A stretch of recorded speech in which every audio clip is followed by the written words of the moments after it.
volontari che hanno contribuito a questo stupendo palio, a questo pranzo ottimo, e un saluto affettuoso, un grande applauso vorrei per il signor Luigi Goi, grazie.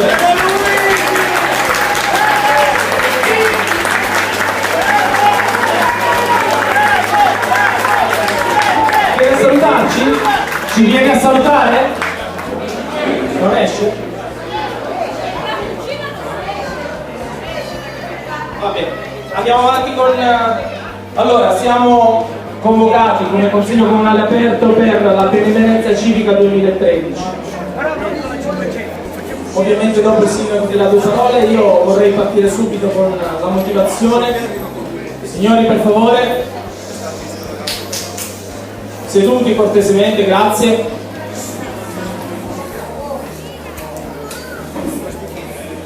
Allora, ammirevole volontaria in parrocchia e nella storica associazione Amici di Torriano. Si è distinta per disponibilità e generosità anche nella vita quotidiana nei confronti del prossimo. Il suo sorriso è un concentrato di calore al servizio della comunità. Per queste caratteristiche, che ne delineano un alto profilo e la rendono esempio e modello di cittadino, il Consiglio Comunale chiama a ritirare la benemerenza civica 2013 alla signora Graziella Cortinati.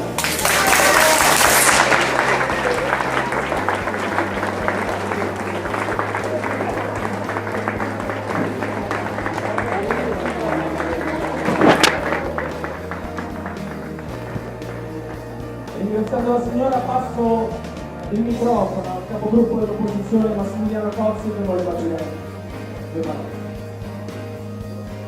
Grazie. Queste poche parole che l'assessore ha detto per la Fondazione Portinari sarebbero un poco di più, perché Graziella mi conosco ormai da 30 anni, più, e io in questi 30 anni ho conosciuto una persona che è semplice, umile e senza la disposizione di più. La sua caratteristica è quella che ha sempre lavorato di conflitto. Lei non ama apparire, farsi vedere, ma stavolta tocca a te, lei. Quindi la protagonista oggi sei tu, te lo meriti e io ti ringrazio personalmente. Grazie.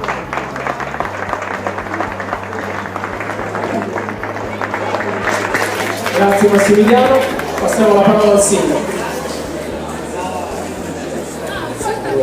Io voglio ringraziare tutti i volontari, in particolar modo tutti quelli che hanno gestito questa bella manifestazione. Voglio ringraziare anche Don Roberto e Don Marco che mettono a disposizione questi bei locali, no? E questo ci consente di fare questa manifestazione quotidiana. Quindi vorrei fare un applauso a Don Roberto e Don Marco.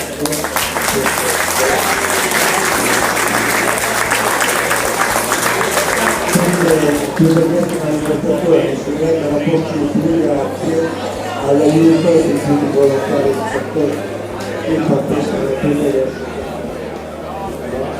In particolare l'anno scorso noi abbiamo premiato il Goi, che è uno dei volontari che da sempre danno una mano. Quest'anno un altro volontario, la Portinari Graziella. Io ho conosciuto il Portinari Graziella 27 anni fa, quando si è istituita l'associazione di Sindaco. Allora ero assessore, quindi posso dire che abbiamo fatto la carriera di sindaco.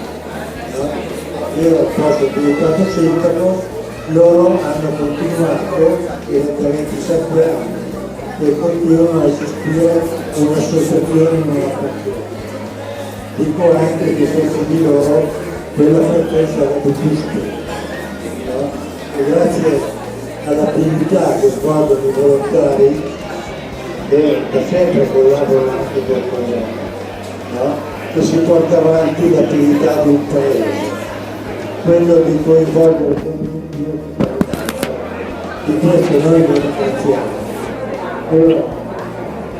Graziella è, posso dire, francamente uno delle più meritevoli, che sempre si impegna per il suo. Grazie a tutti voi.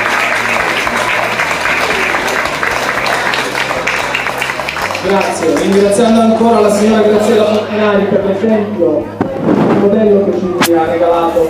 Volevo dire anche due cose in merito al palio, se non è successo. Considerato che il palio cartesiano quest'anno è arrivato alla sua terza edizione ufficiale, mi pare che si possa tracciare, questo permettetelo visto che noi andiamo in scadenza quest'anno, si possa tracciare un bilancio complessivo di quello che è stato. Oggi siamo 300 persone qui a mangiare, il paese l'avete visto tutti, è tutto imbandito. Ci sono macchie rosse, macchie azzurre. Questo è possibile grazie ai volontari, come ha detto bene il sindaco, ma è possibile soprattutto grazie ad una cittadinanza attiva che ha messo forse la testa definitivamente fuori dal guscio e sta collaborando e sta partecipando e a voglia di farlo sempre di più. Il palio cartesiano nasce per due motivi particolari. Uno è il coinvolgimento delle frazioni. L'altro, il superamento di quella che io chiamo la dicotomia vecchio-nuovo, cosa vuol dire? La separazione a seguito delle nuove lottizzazioni che c'è stata dei nuovi con i vecchi del paese. Tutti e due gli obiettivi sono stati raggiunti e oggi possiamo dire che c'è un nuovo modo di essere così. Quindi io dico guardiamo al futuro, guardiamo con speranza e soprattutto chiedo anche agli amici dell'opposizione di non far morire questa tradizione, perché il palio cartesiano è diventato un bene immateriale, così si chiama, ma è diventato un valore inestimabile per il paese e tutti dobbiamo fare in modo che possa continuare a migliorare i modi, o di noi ci sia. Grazie a tutti, grazie.